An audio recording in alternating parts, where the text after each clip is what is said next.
नमस्कार, मैं सुधीर कुमार रांची झारखंड से बोल रहा हूँ और आज हम लोग डिस्कस करेंगे इलेक्टोरल बॉन्ड से संबंधित।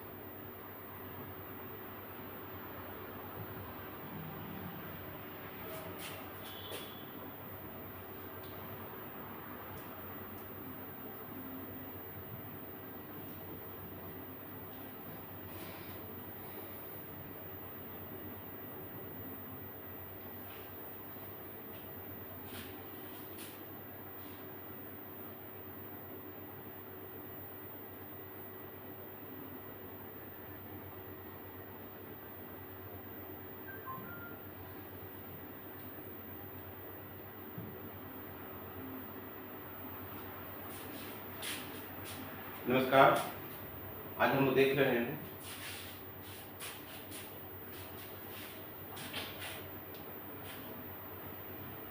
अभी आज के समय में काफ़ी ताज़ा समाचार जो पूरा देश में एकदम हाहाकार मचाया हुआ है वो है इलेक्टोरल बॉन्ड से संबंधित। ऐसा प्रतीत हो रहा है, कुछ दिन पहले 2-3 दिन पहले तक ऐसा लग रहा था जैसे पूरा देश में कितना बड़ा आंधी तूफान आने वाला है।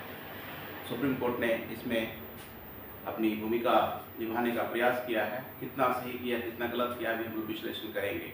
आज के वीडियो के माध्यम से मैं आप लोग को बताना चाहूँगा और मैं विश्लेषण करूँगा कि इलेक्टोरल बॉन्ड साथ ही साथ सुप्रीम कोर्ट की ट्रांसपेरेंसी और सुप्रीम कोर्ट के जजों की और खास करके आदरणीय मुख्य न्यायाधीश महोदय की नैतिकता कितना सही है, कितना गलत है, हम लोग उसका विश्लेषण करेंगे। एक नागरिक होने के नाते यह मेरा संवैधानिक कर्तव्य है और अधिकार भी है कि मैं अपना विचार साझा कर पाऊँ और संबंधित लोगों का ध्यान आकृष्ट करूँ ताकि संबंधित लोग उस पर विचार करें और जो भी उचित हो सके उपयोग करके वो कार्रवाई करें और इसके जरिए जनता का फायदा हो। सबसे पहले हम देखते हैं कि disclosure of electoral bonds versus property of the जजेस इस क्या है। The honesty, integrity, credibility of the supreme court is at the litmus test. Chandrachud साहब ने चुनावी चंदा तो दिखा दिया, परंतु जजों की संपत्ति कब दिखाएंगे। नेताओं के अंधेरा में दिया तो जला दिए, परंतु जजों के अंधेरा में दिया कब जलाएंगे। ये कॉमन स्टेटमेंट है जिसको हम लोग हमेशा जानते हैं कि supreme court is supreme but supreme court is not infallible. इसका मतलब है कि सुप्रीम कोर्ट सुप्रीम भले है लेकिन वह बिल्कुल आइडियल नहीं है। वहाँ पे भी जो बैठे हुए हैं वो लोग भी इंसान हैं और जो इंसान होते जहाँ इंसान है वहाँ यहाँ भी इंसान होंगे, ह्यूमन होंगे, वहाँ ह्यूमन एरर, ह्यूमन नेचर और ह्यूमन बिहेवियर होगा। Being biased is one of the most important human nature and human behaviour. दुनिया में कोई ऐसा आदमी नहीं है जो बिल्कुल बायस का दावा कर सके कि वो बायस नहीं है, चाहे वो जज की कुर्सी पर ही क्यों ना बैठा हो, चाहे किसी भी कुर्सी पर बैठा हो। मैं पूर्ण विश्वास के साथ ऐसा कर सकता हूँ कि दुनिया में कोई ऐसा आदमी नहीं है, कोई व्यक्ति नहीं है, कोई इंसान नहीं है जो दावा कर सके कि वह जिंदगी में कभी न कभी बायस्ड नहीं रहा। जहाँ ह्यूमन है, अगर ह्यूमन है तो बायस्ड होंगे, अगर भगवान है तो हो सकता है कि वो बायस्ड ना हो। ये अभी देखिए आपने transparency of the election through the disclosure of the electoral bond by the supreme court जजेस, but the Y supreme court जजेस are not transparent bye disclosure of their assets. बिल्कुल फेमस फोटो है, पूरा मीडिया में छाया हुआ है। Electoral bond से संबंधित जब ये फाइनल तो अब जजमेंट आ गया, मैं अभी कुछ आगे मैं बताऊंगा कि क्या क्या हुआ है, सीक्वेंस ऑफ इवेंट बताऊंगा कि कैसे कैसे यहाँ तक पहुँचे, हम लोग कहाँ तक पहुँचे। ये जब पिटिशन में दिया गया था उसमें से कुछ डाटा है जिसके अनुसार से ऐसा बताया गया था कि बीजेपी एक पार्टी है जिसको सबसे ज़्यादा इलेक्टोरल बॉन्ड मिला और उसके बाद दूसरी पार्टी भी है जैसे इंडियन नेशनल कांग्रेस है, ऑल इंडिया तृणमूल कांग्रेस है, एनसीपी है, टीआरएस, ऑलमोस्ट जितने भी दल हैं सभी को कुछ न कुछ हद तक इलेक्टोरल बॉन्ड मिला है। क्या डिफरेंस है एक जज में और एक सामान्य आदमी में। सामान्य आदमी में एक है कि जज साहब से मैं कहना करके उनका कहना था कि there is no difference between the जज and a common man except that the one administrates the law and other endures it. We, the judges, have indeed a 50% chance of being right in any case we try, and of course the usual chance of not being found out if we are wrong. The last chance is something else we share with the common man. इनका भी कहना कहीं वही है जो मैंने भी कहा कि भले वो जज की कुर्सी पर बैठे हों लेकिन वो भी इंसान है और जो इंसान है तो ये बिल्कुल ईमानदारी से अगर कहेंगे तो वो भी मानते हैं इस बात को कि उनके द्वारा भी गलती हो सकती है। इसी के कारण से सुप्रीम कोर्ट के एक जज साहब ने कहा कि if there were fourth level court above the supreme Court then 50% judgement given by the supreme Court would have been turned down. इस कहने का लॉजिक ये था कि फिर जनरली इस मान्यता ऐसा होता है कि फिर डिस्ट्रिक्ट कोर्ट के जितने फैसले होते हैं वो 50% जजमेंट हाई कोर्ट में उलट जाते हैं, और हाई कोर्ट के जितने फैसले होते हैं सुप्रीम कोर्ट में उलट जाते हैं। तो ऐसा क्यों नहीं हो सकता है कि अगर सुप्रीम कोर्ट के ऊपर भी अगर सुपर सुप्रीम कोर्ट जज होता फोर्थ लेवल का, तो उसका भी 50% जजमेंट सुप्रीम कोर्ट का जजमेंट उलट जाता, और अगर फोर्थ से लेकर फिफ्थ लेवल तक होता तो उसका भी वही कहानी होता, और ये अनंत काल तक चलता जाता। इसीलिए संविधान बनाने वाले ने समझ लिया कि अनंत काल तक हम कोर्ट बनाते रह जाएंगे तो इंसान कब मिलेगा। इंसान the justice the soul in the spirit of justice will die in the journey of process of judiciary. कहने का मतलब है कि अगर अनंत काल तक कोर्ट बनाते रह जाएंगे कि न्याय की आत्मा जो है वह न्याय की प्रक्रिया में ही मर चुकी रहेगी, तो न्याय मिलेगा नहीं। तो ये एक बिल्कुल हवाई बात हो जाएगी। एक बिल्कुल जिसके बारे में कॉमन कहा जाता है कि लॉर्ड हेवर्ड ये इंग्लैंड के चीफ जस्टिस रहे हुए हैं, बहुत लोअर लेवल से बहुत हाई लेवल तक गए थे। उनके द्वारा एक स्टेटमेंट दिया गया है जो आज के दिन में हर एक जज और हर एक वकील के जुबान पे रहता है, जिसमें कहा जाता है कि justice must not only be done but must be seen to be done. It means that appearance of the bias is enough to invalidate a judicial decision. जो मैंने अभी कहा कि कोई भी जज भी है तो बायस हो सकते हैं, इसीलिए कंसेप्ट बना है कि सिंगल जज ने अगर कोई फैसला किया तो उसका जो रिव्यू होगा, उसका अपील होगा, वो डिवीजन बेंच मतलब एक से ज़्यादा जजों के द्वारा होगा, और जितनी ज़्यादा जजों की संख्या होगी उसकी वैलिडिटी उतनी ज़्यादा होगी। इसका मतलब है कि ज़्यादा से ज़्यादा जज रहेंगे तो ज़्यादा से ज़्यादा रहेंगे तो वहाँ पे डिफरेंसेस ऑफ ओपिनियन हो सकता है। The differences of opinion arise and lies between equals and intellectuals. अब हम लोग आते हैं कुछ जरा सा फोटो देखते हैं, आपको दिखाते हैं कि कुछ अभी रिसेंटली जो मीडिया में चल रहा है कि supreme court strikes down electoral bond scheme. Latest development यही है जिसमें से इलेक्टोरल बॉन्ड के बारे में फैसला हो गया है। हम लोग आगे भी बताते हैं डिटेल में। जो मीडिया में चल रहा है, एकदम फेमस न्यूज चल रहा है, इंडिया टीवी न्यूज में दिया है, election commission urge the supreme court to modify electoral bond order. Election commission ने कहा है सुप्रीम कोर्ट से कि इलेक्शन कमीशन बोर्ड से रिलेटेड जो ऑर्डर है उसको मॉडिफाई किया जाए। The SBI says it is ready with the electoral bond data as ordered by the Supreme Court. The Supreme Court dismisses SBI's plea to extension of the time of furnishing the electoral bond. उन्होंने पहले time दिया था कि 6 मार्च तक उनको सारा data disclose करना है, इलेक्शन कमीशन ऑफ इंडिया को देना है, और वहाँ से इलेक्शन कमीशन ऑफ इंडिया फिर 15 तारीख उस पर अपलोड करना था वेबसाइट में। लेकिन 4 मार्च को ही SBI सुप्रीम कोर्ट में एक अपील दायर किया कि हम इतना जल्दी में नहीं दे सकते, हमको और टाइम चाहिए और 30 जून 2024 तक का टाइम चाहिए। लेकिन सुप्रीम कोर्ट ने आगे उसमें नहीं माना और उनको तुरंत देने के लिए कहा। 11 तारीख को मार्च को फैसला हुआ, 12 तारीख तक उनको देने के लिए कहा, और SBI ने 12 तारीख को दे भी दिया इलेक्शन कमीशन को, और इलेक्शन कमीशन को कहा था कि 15 मार्च तक आप वेबसाइट पर अपलोड कीजिए। उन्होंने 15 तारीख करने के बजाय एक दिन पहले ही 14 मार्च को ही अपलोड कर दिया। Electoral bond data released, election commission makes public donors list after supreme court order. ये कुछ फेमस है। अब 15 मार्च तक जो आज का लेटेस्ट है उसमें यही कहानी है कि the supreme court asked SBI to disclose the unique number of the electoral bonds. अभी तक जो दिया गया था उसमें यह कहा गया कि एक लिस्ट बनाया गया जिसमें किसने किस तारीख को कितना इलेक्टोरल बॉन्ड खरीदा, मतलब किस कंपनी ने या किस आदमी ने कितना इलेक्टोरल बॉन्ड खरीदा, किस तारीख को खरीदा। एक लिस्ट वो था। एक दूसरा लिस्ट था कि किस पॉलिटिकल पार्टी ने किस तारीख को कितना वो अपना इनकैश किया। लेकिन दोनों में ये मैच नहीं हो रहा है कि फलाने तारीख को किसी कंपनी ने जो इलेक्टोरल बॉन्ड खरीदा वो किस पॉलिटिकल पार्टी को गया। ये अभी तक क्लियर नहीं हो पाया, और ये क्लियर तभी इसलिए नहीं हो पाया कि SBI ने एक यूनिक कोड नंबर होता है, अल्फा न्यूमेरिक नंबर, जिसको अभी तक डिस्क्लोज नहीं किया है। वही आज 15 तारीख के जजमेंट में सुप्रीम कोर्ट ने कहा है कि वो नंबर भी आप डिस्क्लोज कीजिए और उसका नंबर भी दीजिए इलेक्शन कमीशन को। इलेक्शन कमीशन उसको अपलोड करेंगे ताकि सामान्य जनता उसको डिकोड करके अपना एनालिसिस करते रहे। Supreme court asked the SBI to disclose the unique number of electoral bonds ये SBI का रिक्वायरमेंट है जो इलेक्टोरल बॉन्ड से संबंधित है। अब हम लोग वहाँ वापस आते हैं कि वो are constitutional provision for the working of the supreme court. मतलब सुप्रीम कोर्ट हमारे देश में जो जज साहब लोग काम करते हैं उनको कुछ तो आधार होगा, कानूनी आधार होगा, किस आधार पे काम कर रहे हैं। तो ये संविधान में ऑलरेडी प्रोविजन किया हुआ है।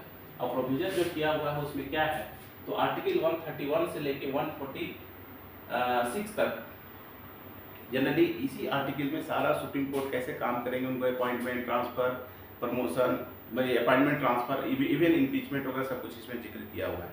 लेकिन मोस्टली जो काम सामान्य आदमी के काम का आने वाला है, सामान्य नागरिक के काम का चीज़ जो है वो है उस जो मोस्टली पिटिशंस वगैरह डील किए जाते हैं वो आर्टिकल 132 में है, appellate jurisdiction of the supreme court in appeals from the high court in certain cases. उसके बाद है कि उसी तरह से कुछ सिविल केसेस है, कुछ क्रिमिनल केसेस है 132, 133 और सबसे एक लास्ट है 142। 142 है enforcement of the decrees and order of the supreme court and orders as discovery etcetera. इसको कहते हैं for the ends of justice. ये लास्ट में है। सुप्रीम कोर्ट इसमें कोई भी किसी भी मामले में संज्ञान ले सकता है और कोई भी ऑर्डर पास कर सकता है। इससे रिलेटेड एक और है जो है आर्टिकल 32।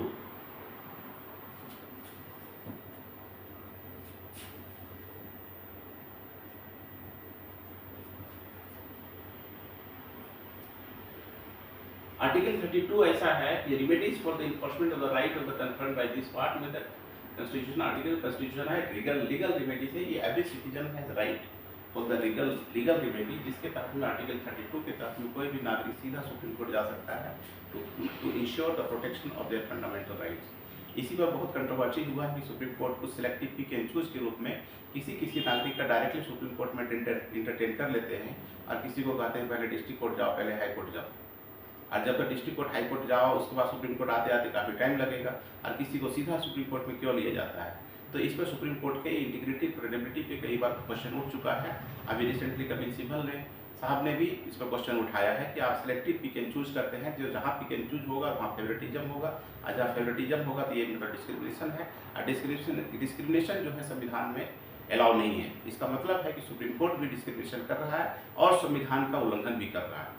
अगर ये आर्टिकल 32 के तहत में अगर क्लियर नहीं किया है कि किस पॉलिसी के तहत, किस गाइडलाइंस के तहत, किस क्राइटेरिया के तहत वो पिटिशन किसी का इंटरटेन करेंगे या किसी का बिल्कुल नहीं करेंगे। इसी तरह से सिमिलरली झारखंड कोई भी हाईकोर्ट का काम करने का जो कॉन्स्टिट्यूशनल प्रोविजन है आधार वो क्या है, तो मोस्टली ये 226 है जो रिट्स के मामले में होता है, 227 है जो डिस्ट्रिक्ट कोर्ट्स को कंट्रोल करने के लिए है और 235 है वो भी डिस्ट्रिक्ट कोर्ट के जजों को कंट्रोल, लीव, उसका सर्विस, पर्सनल को टेक केयर करने के लिए है। तो ये 3 आर्टिकल है जिसके आधार पर हाईकोर्ट सारे काम कर रहे हैं। ये तो हो गया सुप्रीम कोर्ट और हाईकोर्ट की बात। एक सामान्य नागरिक के बारे में क्या है कानून में प्रावधान, तो 2 चीज है। एक आर्टिकल 19 है जो प्रोवाइड करता है the all the citizen shall have the right A freedom of speech and expression. ये एक क्लाउज है, इसमें और भी सब क्लाउजेस हैं लेकिन जो मोस्ट इंपॉर्टेंट एक है जो freedom of speech and expression. Freedom of speech and expression का ये मतलब नहीं कि किसी को भी कुछ भी कह दे, सब्जेक्ट टू लिमिटेशन है। तो सब्जेक्ट टू लिमिटेशन है, वो लिमिटेशन अलग से दूसरी जगह दिया हुआ है, लेकिन इतना है कि कम से कम freedom of speech and expression है, ये फंडामेंटल राइट है देश के सभी नागरिक को। दूसरा है जो फंडामेंटल ड्यूटी, जहाँ राइट होगा वहाँ ड्यूटी होगा। Right and duty both are the 2 sides of the coin. तो एक राइट है, एक ड्यूटी है। तो ड्यूटी क्या है, ये संविधान के आर्टिकल 51A में इंसर्ट किया गया, पहले नहीं था। ये 42nd और 44th कॉन्स्टिट्यूशनल अमेंडमेंट 1975 में जब हुआ था उसमें इसको इंसर्ट किया गया, जिसमें कई प्रोविजंस किए गए, जिसमें मोस्ट इंपॉर्टेंट जो है B, H और J जो सामान्य नागरिक के काम के आने वाला है। To cherish the and follow the noble ideas which inspired our national struggle for freedom. दूसरा है to develop the scientific temper, humanism and spirit of inquiry and reform, to strive towards the excellence in all spheres of individual and collective activity, to so that the nation constantly rises to higher level of behavior and achievement। इसमें से एक और है जिसमें ये हो रहा है कि develop scientific temper, humanism, spirit of inquiry and reform. इसके बारे में सुप्रीम कोर्ट के चीफ जस्टिस साहब ने कहा है that every person has the spirit, should have the spirit of inquiry। उनका सीधा कहना था एकदम ऑल सिंपलेस्ट टर्म में कि क्वेश्चन एवरीथिंग। तो क्वेश्चन एवरीथिंग में ये कहाँ से कर है, ये हमारा फंडामेंटल ड्यूटी है जो संविधान के आर्टिकल में दिया है। जहाँ एक तरफ राइट है वहीं दूसरी तरफ ड्यूटी है। ड्यूटी केवल इतना ही नहीं और भी ड्यूटी है जिसको भी ध्यान में रखना है। अपनी ड्यूटी करने के चक्कर में दूसरा का अधिकार का हनन नहीं होना चाहिए, दूसरे अपना अधिकार का इस्तेमाल करते हुए दूसरे का ड्यूटी का हनन नहीं होना चाहिए। अब chronology of event erectile bonds से संबंधित क्या है, शुरुआत से देखिए 2017 से शुरू हुआ, 2024 चल रहा है, 7 साल में ये कहानी पूरा हुआ है। 17 में से लेके ये 15-16 में तो आया, 17 में आया ही, अब तुरंत दूसरी पिटीशन फाइल हो गया। पिटीशन फाइल होने के बाद इतना दिन से ठंडा पड़ा रहा, अचानक से अभी 2024 का इलेक्शन आने वाला है, अभी 2-4 महीने पहले से तो का रेस पकड़ लिया और अल्टीमेटली ये फाइनल स्टेज तक पहुंच गया। लेकिन अब इसमें सीक्वेंस ऑफ इवेंट में क्या है कि इसी तरह से अगर सीक्वेंस ऑफ इवेंट देखें नेशनल जुडिशियल अपॉइंटमेंट कमीशन का, जो 2014 में पास हुआ था, जो प्रदेश गवर्नमेंट है उसके पहले सबसे बड़ा कानून बनाया गया था, जिसको सुप्रीम कोर्ट ने अनकॉन्स्टिट्यूशनल घोषित कर दिया। और बाद में यह इसके बाद भी पिटीशन फाइल हुआ। पिटीशन फाइल होने के बाद इसमें भी बहुत रैपिड स्टेज में काम हुआ है।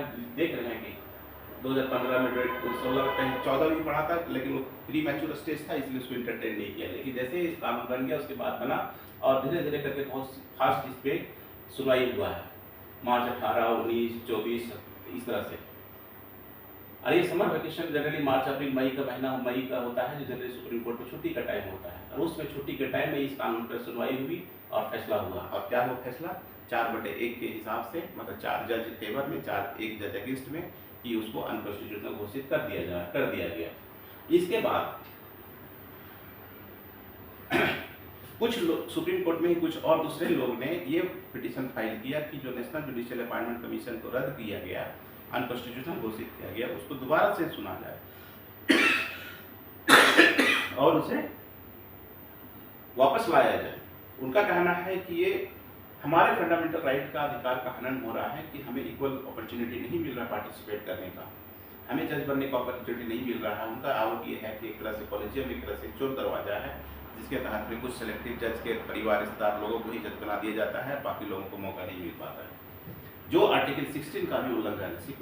आर्टिकल 16 कहता है equal opportunity in business and profession, तो उनको मौका नहीं मिल रहा बाकी सारे वकील को। तो इसमें से इनका कहा गया, लेकिन अनफॉर्चुनेट क्या है कि इसके बाद इनको डेट देने के लिए सुप्रीम कोर्ट के पास टाइम नहीं है। वो बार बार टाल रहे हैं, कुछ ना कुछ बहाना बना के, और नहीं दिए। जितना रफ्तार से सुप्रीम कोर्ट की निष्पक्षता तब ज़्यादा साबित होती अगर वो जिस रफ्तार से इलेक्ट्रल बॉन्ड के मामले को सुने हैं, उसी रफ्तार से नेशनल जुडिशियल अपॉइंटमेंट के मामले को सुने होते, तो सुप्रीम कोर्ट पर कोई उंगली नहीं उठा पाता। लेकिन सुप्रीम कोर्ट ने यहाँ बेईमानी किया है। जो उनके फायदे का चीज़ होगा, जो उनके स्वार्थ का चीज़ होगा, उसको ठंडे बस्ते में डाल देंगे, उस पर नहीं सुनेंगे, उस पर नहीं डेट देंगे। लेकिन जो जिससे उनको फायदा होने वाला है उस पर जरूर सुनेंगे। फायदा कैसे? जब सामान्य टेंडेंसी है कि जब जुडिशरी स्ट्रांग होती है तो गवर्नमेंट वीक होता है, जब गवर्नमेंट स्ट्रांग होता है तो जुडिशरी वीक होती है। अब दोनों का अपना वर्चस्व की बात है। गवर्नमेंट चाहती है कि जुडिशरी वीक रहे और जुडिशरी चाहती है कि गवर्नमेंट वीक रहे। गवर्नमेंट अगर वीक रहेगा तो जुडिशरी की मनमानी चलेगी, जिसको चाहेंगे उसको जज बनाएंगे, जिसको चाहेंगे जज चाहेंगे फैसला सुना लेंगे, उसको कोई कंट्रोल नहीं कर सकता, उसको रोक टोक नहीं कर सकता है। यही टसल पिछला 75 साल से चलते आ रहा है। जुडिशरी एक ऐसा है जो अपने आप को सुपर पावर बनाना चाहता है, लेकिन अकाउंटेबल नहीं होना चाहता है। ये कॉमन स्टेटमेंट जान लीजिए, the responsibility without authority is useless and authority without responsibility और accountability is dangerous. So if the Supreme Court or the court or any judge thinks that he is a superpower, he has the authority of being the superpower, but he has no sense of accountability. That means that person or that judge, no matter of district court or high court or Supreme Court, is dangerous for democracy. So in the present situation, India is facing the danger of democracy, none from the others but from the protector of the democracy, and that is none other than the judges, and being the superior most person, the Chief Justice of India.